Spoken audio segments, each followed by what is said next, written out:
એટલે જ્યારે ગુરુ પાસે જઈએ છીએ સમાગમ કરવા માટે, દર્શન કરવા માટે, તેમની આજ્ઞા એ આપણા માટે પ્રાધાન્ય બને છે. ગુરુની આજ્ઞા એ જ શ્રેષ્ઠ. બસ એ આજ્ઞા જે કરે એ કરું, એમાં બધું જ આવ્યું. વેદ, ઉપનિષદ, ગીતા, ભાગવત બધું જ આવ્યું. આપણે તો જઈએ એટલે શું થાય કે ત્યાં આગળ કઈ બધી વ્યવસ્થા હોય ને સ્વામીની પાસે રહીએ ને કરીએ ને બધું મોજ મજા કરીને આવીએ. પણ સ્વામીને પહેલું એમને હતો ધ્યેય કે આ જગત છે, જગત કાઢવું છે. જગતની મહત્તા છે એ પણ એમનામાંથી કાઢવી છે, એવો એમનો એક ધ્યેય હતો.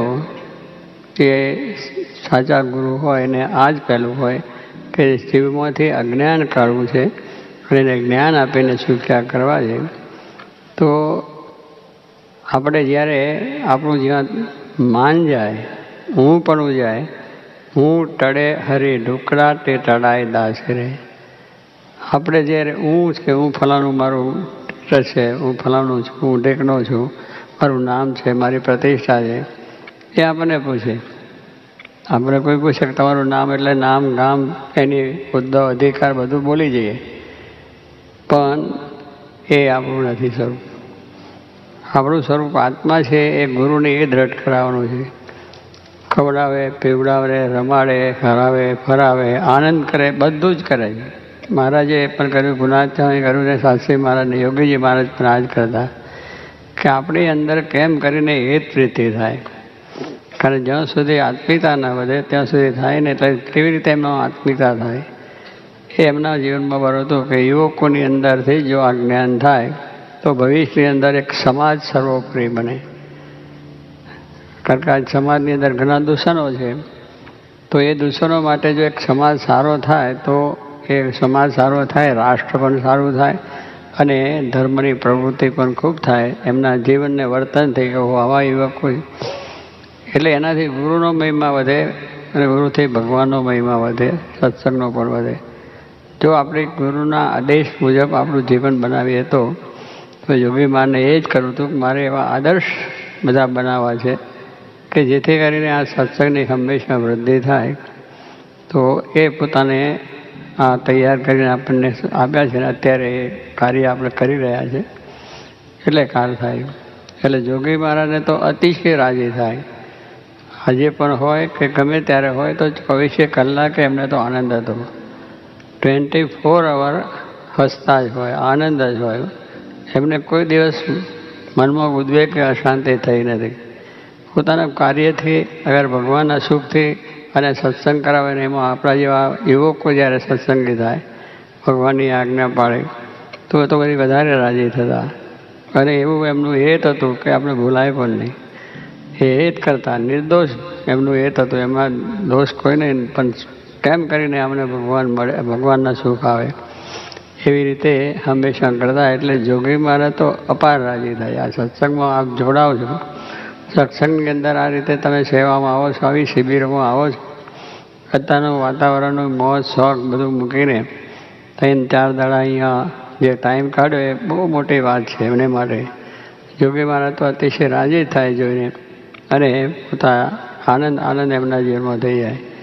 કારણ કે એમનું કાર્ય જે હતું કે આવા તૈયાર બધા કરીને ભગવાનને માર્ગે ચલાવીને એક દુનિયાને સારો સંદેશો મળે કે આદર્શ યુવકો હોવા જોઈએ, આદર્શ સત્સંગી હોવા જોઈએ, આદર્શ સાધુ હોવા જોઈએ, આદર્શ બધા વેપારીઓ પણ આદર્શ હોવા જોઈએ, ડૉક્ટરો આદર્શ હોવા જોઈએ, વકીલો આદર્શ હોવા જોઈએ. એટલે સંસ્કારી બધું આખું વાતાવરણ થાય એવી એમની ભાવના હતી. એટલે એવા જો આપણે બનીએ, એવા આપણે થઈએ તો આપણને એ જોઈને રાજી થાય. આપણું આવા સારા સદગુણો જુઓ એટલે રાજી થઈ જાય.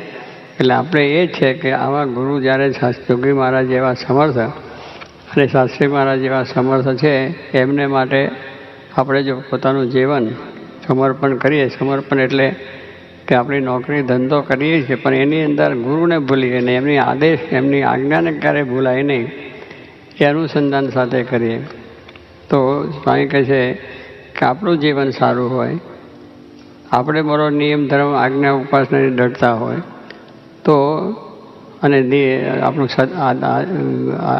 આચાર આપણો સારો હોય તો સ્વામી કહે છે લોકોને ગુણ આવે, જે સત્સંગી ના હોય એને. અને સાધુનું જીવન જો સારું હોય તો તમને બધાને બળ મળે. એટલે જોગી મહારાજ એવા સાધુતાવાળા હતા, શાસ્ત્રી મહારાજની એવી સાધુતા હતી, એવા નિર્માણી હતા. અખંડ ભગવાનની કથા વાર્તા, માન થાય, અપમાન થાય, દુઃખ આવે, સુખ આવે, તો પણ એ આનંદ હતા. તો એ ગુણ આપણાની અંદર આવે તો એવા ગુણ જોઈને એ રાજી થાય. કારણ બાપ છે એના દીકરો સારો ભણી ગણીને તૈયાર થાય તો બહુ રાજી થાય. તો આ તો આપણે દુનિયાનું જ્ઞાન છે. એમને આત્મા પરમાત્માનું, બ્રહ્મને પરબ્રહ્મનું જ્ઞાન આપીને આ દેહ ભાવ ટાળીને, માન ઈર્ષાઓ ભાવ ટાળીને એ થઈ જાય. તો કહેવાનું છે કે એ જે આજ્ઞા કરે એ આજ્ઞા પછી નાની હોય કે મોટી હોય, પછી એમ આપણે ડૉક્ટર હોય કે એન્જિનિયર હોય કે બીજા ગમે તે આપણો હોદ્દા અધિકાર હોય, પણ મંદિરમાં આવે એટલે ચોક વાળાનું કહે તોય પણ આપણે ચોક વાળી નાખીએ તો એમાં એને રાજી. આપણે દેહ ભાવ એટલો ટળે ને કે મારાથી આ ન થાય એવું નહીં. ભગવાન આગળ તો આપણે બધા નાના છે, ગુરુ આગળ આપણે બધા નાના છે. એમનો આદેશ કે જ આપણને જ્ઞાન, ગીતા ભાગવત ઉપનિષદ એવું જ્ઞાન છે, એ જ્ઞાન છે એ આપણે વાંચીને બધું ઘણું વાંચીએ તો એ જ્ઞાન નહીં થાય. પણ ગુરુના આદેશથી તમે આ એક નાની સેવા કરો ને એમાં જ્ઞાન થાય. એમાંથી માન જાય, ઈર્ષા જાય, દેશભાવ જાય અને એ ગુરુના સુંદરનું જ્ઞાન થાય. એટલે કેટલીક વખત આપણે જે લોકો આવે કે આપણે સ્વામીની પાસે જઈએ એટલે આપણને જ્ઞાન કરે, વાત કરે અને આપણને આવી રીતે બધું સમજણ આપે. પણ ગુરુને પહેલાં જવાનથી એ જ્ઞાન જે પ્રાપ્યું છે, ઉચ્ચ જ્ઞાન જે પામવું છે, આત્માને પરમાત્માનું, બ્રહ્મને પરબ્રહ્મને, અક્ષરને પુરુષોત્તમનું, એને માટેની પહેલી નિશાળમાં એક જ છે કે તમારું માન ટળવું જોઈએ. તમારામાંથી તમારો દેહ ભાવ છે ટળવો જોઈએ. એ વાત બધી ભૂલાઈ જવી જોઈએ. એટલે સ્વામી આવી આદેશ કરે. ખેતરમાં કાંકરા પણ વિનાવે, પછી આવી રીતે મેં કહ્યું ને વાસણ બી ઉડકાવે. આ પહેલું બધું એ છે. અને એ જોયું કે આ બરાબર આ તૈયાર થયો છે, પાત્ર બન્યો છે, એટલે પછી જ્ઞાનની સમજણની બધી આ કથા વાર્તા કરીને આપણે કોણ છે, શું કરવા આવ્યા છે, શું કરી રહ્યા છે, એ બધું સમજાવે છે. અને એવા જે એ થયા તૈયાર એટલે જોગી મહારાજ રાજી થયા. વાતો કરી બધા સાધુ કર્યા. એટલે સ્વામી બહુ રાજી થઈ ગયા જ્યારે 51 સંતો કર્યા ત્યારે, કે મેં જે વાત કરી દાખલો એમાં સફળ થયો કે આવી રીતે બધા પોતાનું ધન ધામ કુટુંબ પરિવાર સુખ સંપત્તિ મૂકીને આવી ગયા. અને હવે અમારું કાર્ય આગળ વધશે એટલે એમને આનંદ થાય. કારણ કે એમનું કાર્ય જ આ ગુરુઓનું કાર્ય છે કે અક્ષર અને પુરુષોત્તમનું જ્ઞાન, ધર્મ, નિયમ, આજ્ઞા ઉપરના સદાચારી બધા બને, બધા ચારિત્રવાન બને, સેવાભાવી બને, દરેકના પ્રત્યેનો પ્રેમ, દરેક પ્રત્યેનો આપણા એકબીજાના પ્રત્યેના સારા ભાવ એવા જો થવાય તો એમને જોઈને રાજી થવાય. સારી વસ્તુ જોઈને આપણને આનંદ થાય છે. એમ આપણું જીવન સારું હોય. એટલે આપણે બધાએ એમાં જો બનીશું તો એ જોઈને રાજી થાય છે. એટલે આવા અત્યારે તમે ભલે આટલા થોડા દિવસ આવ્યા છો, પણ તમારા જીવનમાં આ એક નિષ્ઠા થઈ, આજે તમારા ધર્મની ભાવના થઈ, તમે એ રીતે વર્તો છો કે બધા સુખના સાધનો મૂકીને આવા સમય ઉત્સવમાં કરો છો અને આવી રીતની ભક્તિ ભાવ હૃદય કરો છો, એટલો બધો છે. તો એનાથી જોઈને રાજી થાય. ભગવાનને સંત રાજી થવાનું કારણ એક જ છે કે એમનો આદેશ એ પાડીએ એટલે કરાય. એમનું વચન એ આપણે માટે વેદ વાક્ય છે એમ જ સમજવાનું હોય. એમાં બીજો વિચાર ન હોય. નો સંશય આત્મા વિનિશ્યતિ. એમના વચનમાં, એમની આજ્ઞામાં આપણે સંશય થાય કે આમ કેમ કહ્યું, આમ કેમ બોલે, આમ કેમ થયા. એમનું દરેક કાર્ય દિવ્ય છે અને એ કહે છે એ આપણા કલ્યાણ માટેની જ વાત છે એવું જો